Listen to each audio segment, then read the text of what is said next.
We're happy to have you, and this show is sponsored by the Office of National Drug Control Policy and the Center for Disease Control and the Substance Abuse Mental Health Services Administration. So, the thoughts and opinions that are expressed on this show are not necessarily the thoughts and the opinions of the Office of National Drug Control Policy or the White House or the CDC or the Center for Disease Control or the Substance Abuse Mental Health Services Administration, but they are the thoughts and the opinions of the Center for Urban Youth and Family Development and yours truly, Marcel Arbuckle, founder and chief executive officer. Today, I want to spend a little time talking with you about a couple of key issues that we are facing here in the Motor City and throughout Wayne County, and in fact, out throughout the nation. And that is the opioid addiction crisis. And I think that everyone knows that using and misusing opioid drugs can lead to dependency and addiction. And this is called opioid use disorder or an OUD. And it is truly a serious problem for millions of people, but there is hope. An OUD can be treated and managed. Recovery is possible. And I want to share with you what you need to know about opioid use disorder, treatment, and recovery. First of all, opioid use disorder is a chronic disease. Just like heart disease or diabetes, opioid use disorder is a medical condition. And because it has long-lasting changes that impact the brain, it causes us to be in a state where we have a chronic disease because of the long-lasting impact that it has on the brain, and the changes that it causes will make a person more likely to use opioids again. So though it is a chronic problem and it is a chronic disease, it can be treated, it can be managed. And a person who has an opioid use disorder can regain their health and live a very happy and productive life. But quitting an opioid drug can be hard, and it is best to get help. And that is why it has such a dramatic impact across our nation, because of the fact that it is addictive and it is very, very, very, very hard to quit. But a good first step is to meet with a doctor and create a treatment management plan that suits you as an individual and suits your situation. When you stop taking opioids, you will have withdrawal symptoms. There is no ifs, ands, and buts about it. There's no doubt about it. You will have withdrawal symptoms. And we know that those withdrawal symptoms make you feel sick, nauseated, body aching, and it makes it difficult for you to move forward in your daily activities and function in a normal fashion. But there are medications that can help with these symptoms. There's a process called a medication-assisted treatment, or an MAT. And medicated assisted treatments can be very, very effective. It's a treatment plan that combines medication and therapy, okay? And it typically involves a regular and appropriate dose of either methadone or bupropion or naloxone. And these medications help reduce cravings and prevent the other withdrawal symptoms. And they do not make a person feel high. Okay, because you're taking methadone to combat your craving and to combat the symptoms, the aching, the nausea, and the other symptoms that come along. Uh, because you're taking that methadone, it doesn't cause you to get high. Okay? And these medications, a person can be on that treatment for years and not have any issues. And remember that I said not only is it medication, but it's also therapy. A key reason that the medication assisted treatments are effective is because they also involve behavioral therapies and counseling. And the medication helps with the cravings and the symptoms of withdrawal. But a person with an opioid use disorder also needs to learn behavioral, healthier behaviors and make a behavior adjustments. And this can mean becoming aware of behaviors that trigger your desire to use. If you know that every time you go bowling with your friends, the stress of the peer pressure or being around that group of people motivates you to want to use, then you might want to adjust and redefine some of your activities and some of the folks that you hang out with so that those triggers won't occur and you won't be stimulated. Also, you have to learn new patterns, and trained counselors and therapists can help you with developing those new patterns, with working out new plans, with coming up with new activities. And getting emotional support from your friends and family is important too. And this type of support can help you stick with the treatment, okay? If you step up and share with your friends, share with your family that I'm on this path, then just the mere pressure of them watching you will help motivate you to stay on the path. Another thing that I'm almost apprehensive to mention, but it is a reality, and that is that a return to use can happen, and you have to be ready for that. It is not unusual for a person with an opioid use disorder to return to use at least once. And it's not failure. It takes time to learn and unlearn.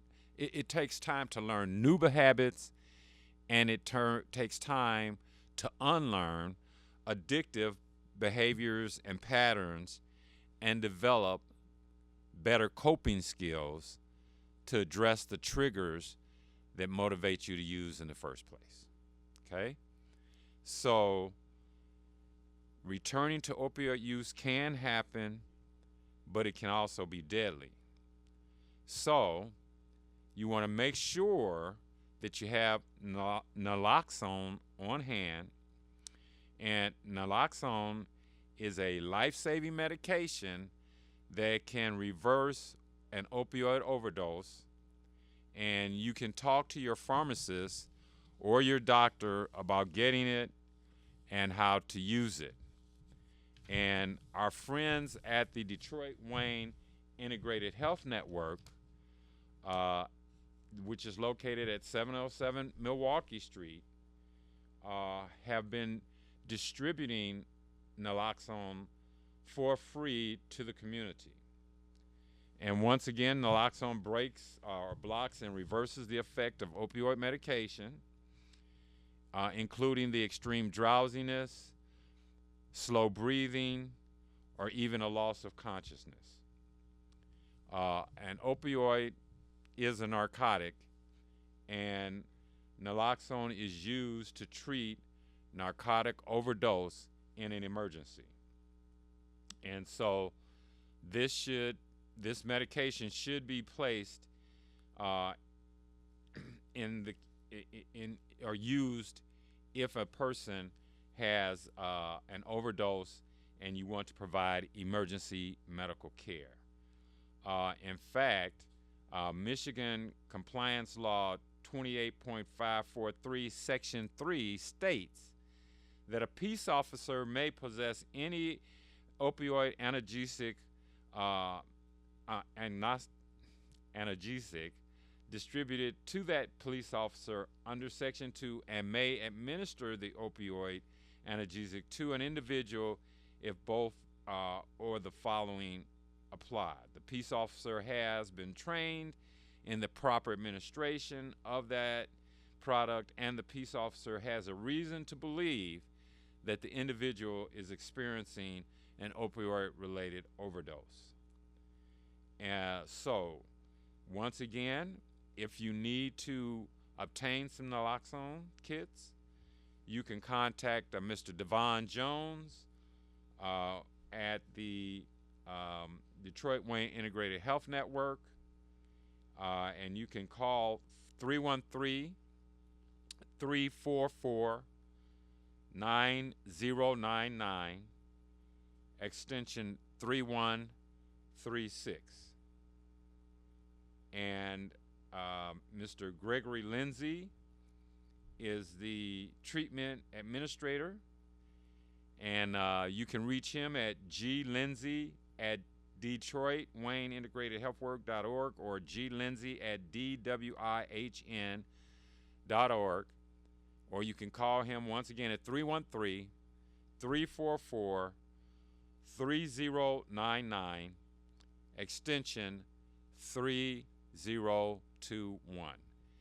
And you can get with them and obtain some naloxone, and they are collecting data, so they will be recording who that they gave the product to, and then they would ask you as a first responder to report when you have administered the product. So once again, naloxone is a good product that can be used to reverse the impact of an opioid overdose. Remember that recovery from an opioid is a long-term process. You have changes in the brain due to the drug use that may last for months or even years. And having patience is important. With treatment and effort, a person with an opioid use disorder can regain their health and control the addiction. But remember, recovery takes time, but it is worth it. So, on that note, I'm going to throw it over to our sponsors, and when we come back, I want to talk to you a little bit about vaping, nicotine, and THC. We'll be right back after this word from our sponsors.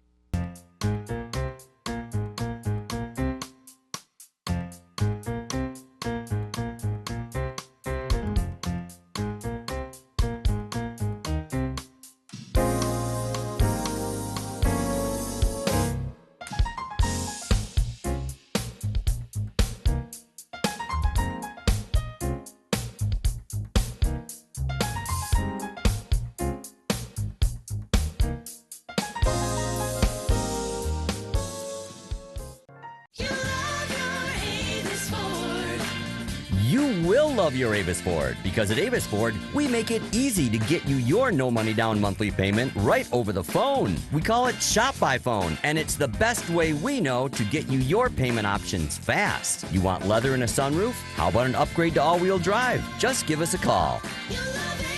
Shop online, shop by phone, or visit us at Telegraph at 12 Mile. Call 1-800-SHOP-FORD. Meet Danny, high school senior, 17 years of age, all-A student. Danny is just now finding out he scored 1,490 out of 1,600 on his SAT. Danny's friend decided to ask, "How did you do it?" Danny replied, "I believe every day is a test. to fail or succeed. You choose.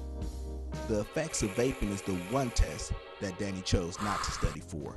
Vaping does not discriminate on who becomes addicted. Over 2 million high school students use some type of electronic cigarette device. The top tobacco companies also own vaping devices. The FDA found that vaping contains some of the same toxic chemicals as regular cigarettes that lead to cancer. So whether you smoke traditional cigarettes with tobacco or smoke electronic cigarettes using nicotine, your health is at risk. There's no safe way to smoke. For more information, contact the Center for Urban Youth and Family Development. The non-medical use of prescription drugs, including opioids, is a growing concern in our communities, affecting all ages, including our youth. If the medication wasn't prescribed to you or has expired, don't take it. If your name isn't on the bottle, it's not meant for you to swallow. Addiction is real, and lives are being ruined. Or worse yet, lost. Visit preventiondetroit.org/opioids to find prescription Dropbox locations. The Center for Urban Youth and Family Development is a nonprofit organization that focuses on preventing personal problems we believe are facilitated by being raised in a foster care environment, or remediating potential problems through education and information to the community. Our programs focus on 3 key areas: youth aging out of foster care, community action, and healthcare.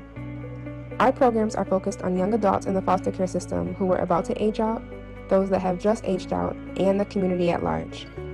The Center for Urban Youth and Family Development hosts a variety of services focusing on the needs of foster care youth throughout the community.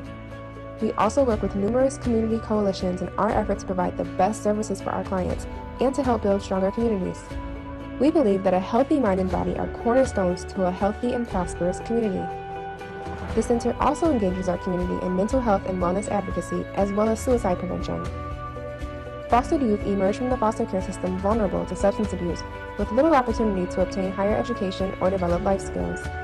The Center for Urban Youth and Family Development empowers youth that are in and transitioning out of the foster care system to overcome the struggles and challenges by providing them substance abuse prevention, life skills training, and workforce development programs.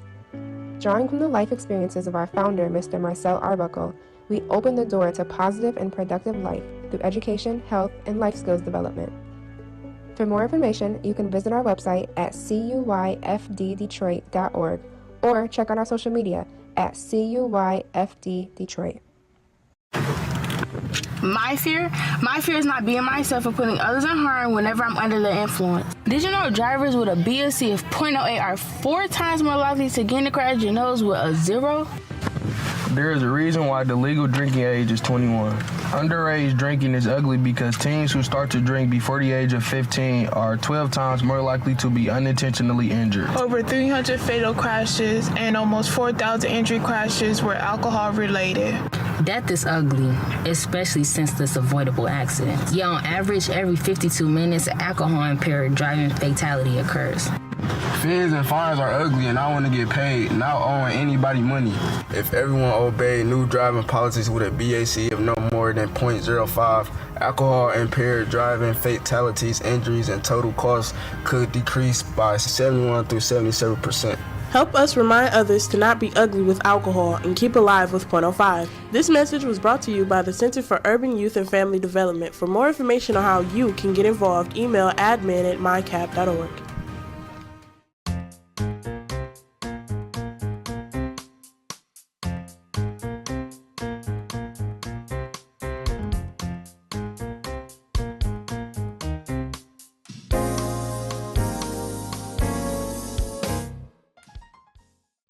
One of the phenomena that has expanded basically across our community with the legalization of marijuana for recreational use, and that is the vaping phenomena, the vaping of marijuana. And, you know, vaping is a way to use marijuana without smoking it. Some people believe that vaping marijuana is actually safe, but that actually isn't true. Here's some things you need to know. Okay, no smoke, you say no problem. Well, vaping devices work by heating, not burning dried marijuana or oils, and waxes infused with tetrahydrocannabinol, or THC, which is the mind-altering ingredient in marijuana. And also there is CBD, which is another compound component and that's common in marijuana. Now, heating dried marijuana, oils, or waxes creates an aerosol, which is then inhaled. There may be no smoke, but that does not mean that vaping marijuana is risk-free. First of all, vaporized marijuana packs an awesome punch. Some marijuana oils and waxes have very high concentrations of THC. This means that the drug may be very strong and have unpleasant effects. And more our hospitals, emergency rooms are being, the rates are increasing for the number of visits of people that feel like they have overdosed, if you will, on THC because the impact and the potency of the product that they utilized was so overwhelming that they did not have a pleasant experience. And vaping marijuana can cause episodes of extreme anxiety, paranoia, hallucinations, and vomiting. And the higher potency marijuana is stimulating a new reaction, which is the uncontrollable regurgitation every time you use the product. So, you know, I personally would not want to do something that every time I did it, I had to regurgitate. But those are some of the new vaping marijuana's symptoms and issues that have come to surface, and they can really, really hit hard. The oils is really, heating that stuff up is a chemistry experiment.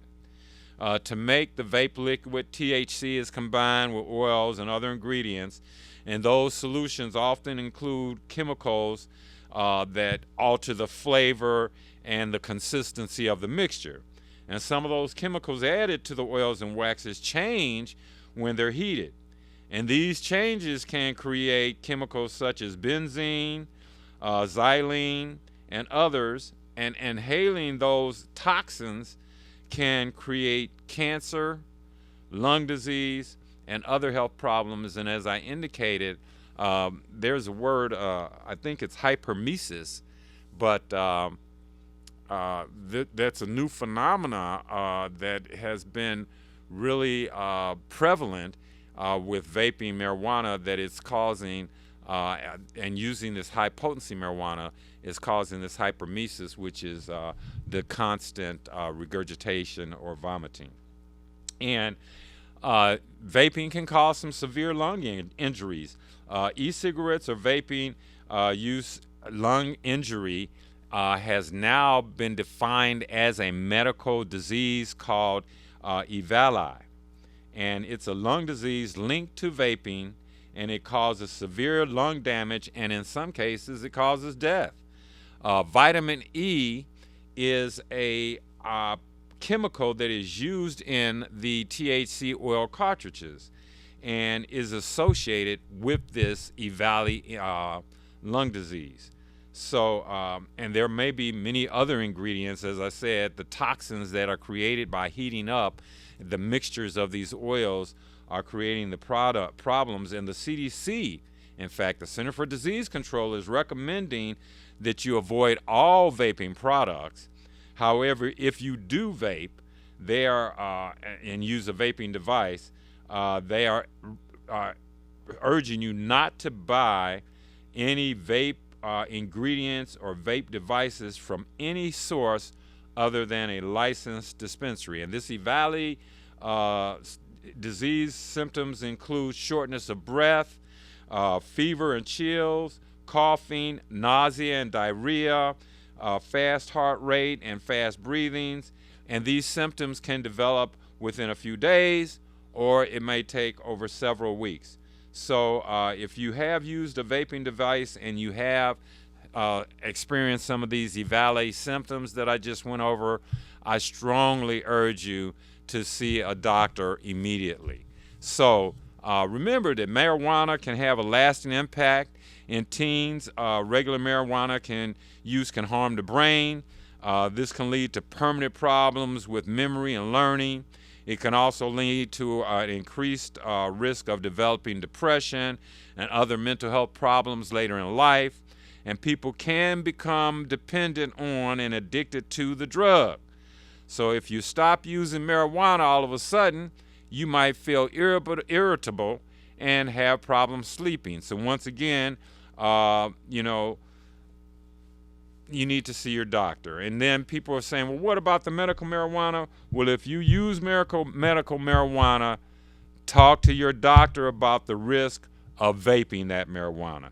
Each state has different laws. We know that the state of Michigan has passed the usage of marijuana for medical and recreational use. But keep in mind, young people, that just like with alcohol, you must be 21 years old to be in possession of, to purchase, or to use marijuana. And on that note, I just want to invite everybody out. If you want to hear more information about this, please come to our Coalition for Urban Youth and Family Development meeting, which will start at 6 o'clock p.m. today. And you can call me in via Zoom. And the meeting ID is 790-495-5710. And the passcode is CUYFD. Once again, go on Zoom at 6 o'clock p.m. Enter the passcode 790-495-5710, and the passcode is CUYFD. And as I close out, I'd like to give you the words from Nelson Mandela that he said to himself every day during his years of captivity. Out of the night that covers me, black as a pit from pole to pole, I thank whatever gods there be for my unconquerable soul. In the fell clutch of circumstance, I have not winced nor cried aloud, and under the bludgeoning of chance, my head is bloodied but unbowed. Beyond this place of wrath and tears looms but the horror of the shade, and yet the menace of the years finds and she'll find me unafraid, for it matters not how straight the gate, how charged with punishment the scroll. I am the captain of my fate and the master of my soul. So remember, when you're up against some trouble, meet it squarely face to face. Plant your feet, set your shoulders, lift your chin, and take a brace. And if the worst is bound to happen, in spite of all that you can do, you may fail, but you may conquer. See it through. Black may be the clouds about you, and your future may seem grim, but don't let your nerve desert you. Keep yourself from fighting trim. And if it's veiled to try and dodge it, in spite of all that you can do, remember, running from it will not save you. See it through. Even hope may seem but futile when with troubles you'll be set. But remember, you're simply facing what other men have met. So if you fail, fall still fighting. And don't give up whatever you do. Eyes to the front, head high to the finish, and see it through. Thank you for watching Urban Review.